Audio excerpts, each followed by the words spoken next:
प्रधानमंत्री नरेंद्र मोदी ने खुलकर अपनी बात रखी, एम फैक्टर के बारे में खुलकर अपनी बात रखी और यह भी कहा कि विपक्ष एक डर फैलाने की कोशिश करता है और इस्लाम और मुसलमानों के विरोधी नहीं है, लेकिन वोट बैंक के लिए कांग्रेस मुसलमानों को हमेशा डराती है। क्या डराती है, कैसे डराती है, जरा ये बताइए। ये जो आप लोगों की तरफ से भी कहा जा रहा है, मुद्दा उठाया जा रहा है। हिमांशु जी, संविधान खत्म हो जाएगा, सीए आ जाएगा तो मुसलमानों की नागरिकता छीन ली जाएगी, मुसलमान नरेंद्र मोदी जी के राज्य में सुरक्षित नहीं है। ये अटल बिहारी वाजपेयी जी की जब सरकार आई थी तब भी कहा जा रहा था, जब नरेंद्र मोदी जी की सरकार आने की बात आई तब भी कहा जा रहा था, 2019 में भी ये बात कहा गया। सीएए जब कानून बनाया गया तब भी कहा गया। मुझे बताइए ना कि सीएए कानून लागू होने से भारत के किस मुसलमान की नागरिकता चली गई? अखिलेश यादव बता दें। वो अखिलेश यादव की पूरी पार्टी जो है ये प्रचार कर रही थी, कपिल सिब्बल प्रचार कर रहे थे, पूरी कांग्रेस ये दुष्प्रचार कर रही थी। कांग्रेस बता देना किस अभी सीए के रूल्स लागू हो गए, 2 महीने बीत गए, किस मुसलमान की नागरिकता चली गई भाई? कि बल्कि ये तो नागरिकता प्रदान करने का कानून है। बताइए, मोदी जी के आने के बाद 10 वर्ष के शासनकाल में किस मुसलमान को भारत से निकाल दिया गया? अच्छा। किस मुसलमान के खिलाफ दंगा किया गया? किस मुसलमान को उत्पीड़ित किया गया? उल्टा मुसलमान को मकान मिला, मुसलमान को एलपीजी गैस कनेक्शन मिला, उसके घर में शौचालय बना, उसको आयुष्मान कार्ड मिला, उसको मुद्रा में लोन मिला। क्या ऐसी योजना है जो सरकार की जिसमें नहीं दिया गया? और मोदी जी का तो सुशासन का मंत्र ही है, सबका साथ, सबका विकास, सबका विश्वास, सब। ठीक है, लोकेश जी से सीधा पूछ लेता हूं। लोकेश जी बताइए, प्रधानमंत्री बोल रहे हैं ना वो इस्लाम के खिलाफ है, ना वो मुसलमानों के खिलाफ है, फिर क्यों बार बार डर दिखाया जाता है? ये कहा जाता है कि बीजेपी दुश्मन है मुसलमानों की। हिमांशु जी, इतिहास के पन्ने पलट कर देख लीजिए, जब भी किसी एक धर्म को महत्वता दी जाती है, जब धर्म के नाम पर राजनीति होती है, तो वे लोग जो उस धर्म के नहीं है जिसको महत्वता दी जा रही है, वे लोग और उनको उनकी सदस्यता, नागरिकता एक दूसरे दर्जे की हो जाती है।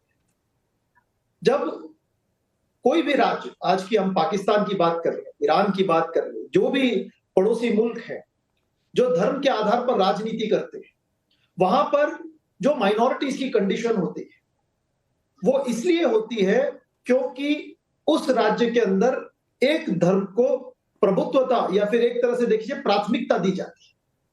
भारत में ऐसा ना हो, इसलिए संविधान ने सेक्युलरिज्म, ये जो शब्द है, इसको हमारे प्रियम्बल में रखा है। लेकिन अगर हम पिछले 10 सालों का ट्रैक रिकॉर्ड देखते हैं, पिछले 5 सालों की मैं बात करता हूं, भले ही वो सिटीजनशिप अमेंडमेंट एक्ट रहा हो या आर्टिकल 370 का मुद्दा रहा हो या फिर मुद्दे रहे हो हिजाब के कर्नाटका में, या फिर कोई भी इस तरह 3 तलाक भी जोड़ेंगे आप? 3 तलाक भी जोड़ दीजिए उसमें। 3 तलाक भी का जो मुद्दा है, इसमें बात ह्यूमन प्रोग्रेस की नहीं हुई, इसमें सामाजिक सुधार की बात नहीं हुई, इसमें बात हुई हिंदू मुस्लिम की। 370 में आपको सामाजिक सुधार नजर नहीं आता? 3 तलाक में आपको सामाजिक सुधार नजर नहीं आता? हिमांशु जी, मैं आपसे एक प्रश्न पूछना चाहता हूं। पहले इसका जवाब तो दे दीजिए आप। सुधार करना चाहिए, बड़ी साफगोई से बोलते हैं, इसीलिए मैंने आपसे पूछा है प्रेम से। जी जी जी हिमांशु जी, देखिए, अगर समाज में सुधार, हमारे देश में हर वक्त सुधार हुआ। राजा राम मोहन रॉय थे, दयानंद सरस्वती थे, स्वामी विवेकानंद से बहुत समाज सुधारकों ने कई समाज में ऐसी जो कस्टम्स होती थी इनको हटवाया है, लेकिन उनको हटवाने का एक तरीका होता है कि वे पहले समाज में एक प्रचार किया करते थे, लोगों के बीच में एक अवेयरनेस लाया करते थे, एक मोबिलाइजेशन होता था लोगों का, और लोग स्वयं उस चेंज के प्रति एक तरह से उजागर होकर उस चेंज को लेकर आते थे। देखिए, आज भी डाउरी प्रथा 498 के तहत सरकार ने बंद कर दिया, लेकिन वो बंद नहीं हो पाई क्योंकि लोगों को मोबिलाइज नहीं किया गया। जब तक आप समाज सुधार में समाज को सम्मिलित नहीं करेंगे और आप केवल और केवल कानून के दृष्टिकोण से समाज सुधार करना चाहेंगे, वो समाज सुधरेगा। तो मतलब कैसे अब उसमें इतने बदलाव कर रहे हैं, वो आपको अच्छा नहीं लग रहा है? अब आप सुधार की बात करते हैं, लेकिन वो सुधार कैसे होगा उस पर भी आपको आपत्ति है। इस पर बहुत जल्दी से क्लियर से एक स्टैंड ले लेते हैं। अब निजेश अवस्थी जी हमारे साथ में। अवस्थी जी, पीएम मोदी ने नवभारत पर खुलकर बोला है कि वो ना किसी धर्म के खिलाफ हैं, ना मुस्लिम के खिलाफ हैं, ना इस्लाम के खिलाफ है, लेकिन फिर भी एक डर दिखाने की कोशिश की जा रही है। बीजेपी को मुसलमानों का दुश्मन बना के प्रोजेक्ट करने की कोशिश की जाती है। ये राजनीति क्यों?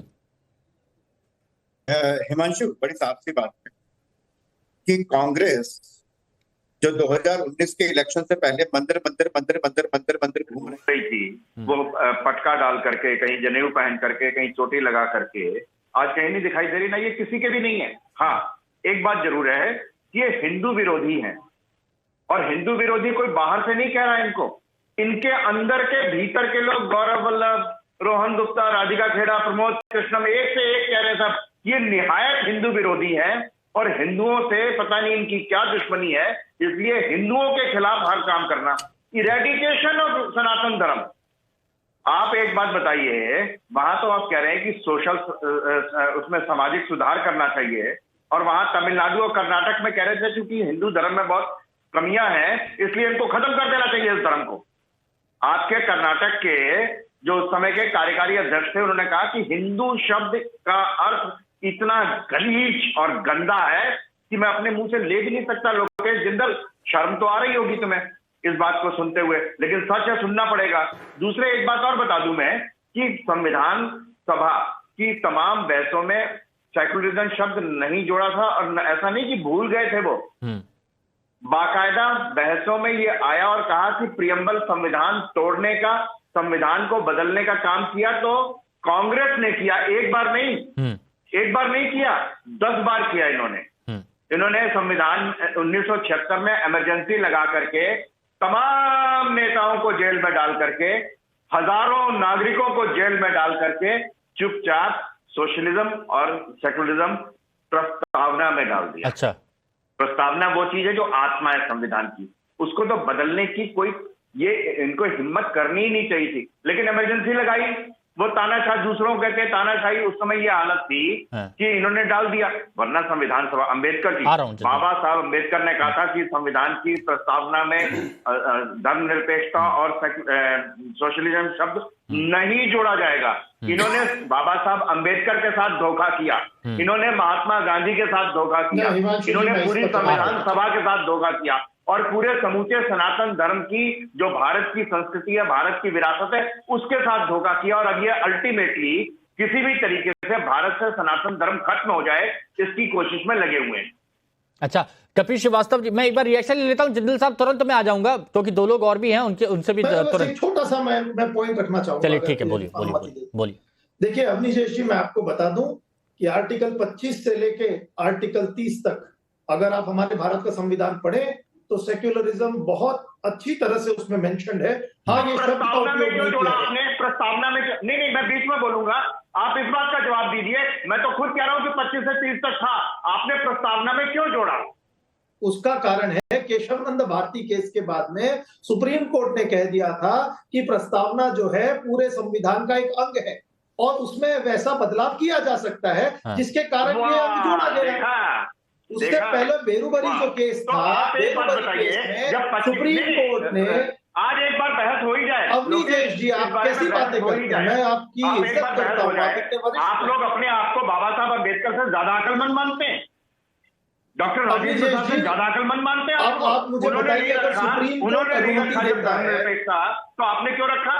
ज्यादा अक्लमंद मानते हैं, बाबा साहब अम्बेडकर का अपमान करते हो बैठ करके। ये आपके मेरे पर्सनल ओपिनियन की बात नहीं है, मैं तो देखिए तथ्य सामने रख रहा हूं। अगर मेरे तथ्य गलत हो तो बताइए, उसका जवाब दूंगा मैं।